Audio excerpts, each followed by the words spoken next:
40 வருஷமா அந்த பணி செஞ்சுக்கிட்டு இருக்கேன். ம்.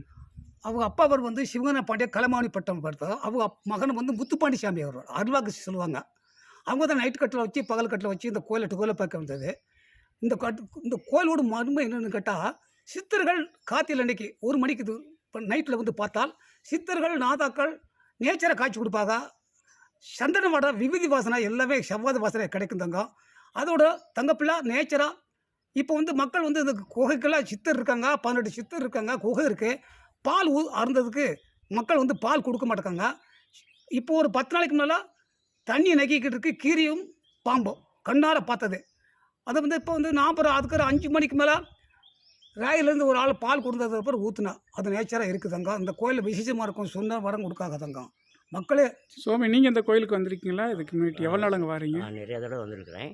ம். இதனுடைய சிறப்பு என்னென்னா, வந்தவங்கள்லாம் இது வரைக்கும் இதாகி ஒரு நல்ல வழியை காட்டி எல்லோருக்குமே நல்ல ஒரு வாழ்க்கை தரக்கூடிய முருகப்பெருமான் கோயில். அன்பே சிவம். வணக்கம். வணக்கம்.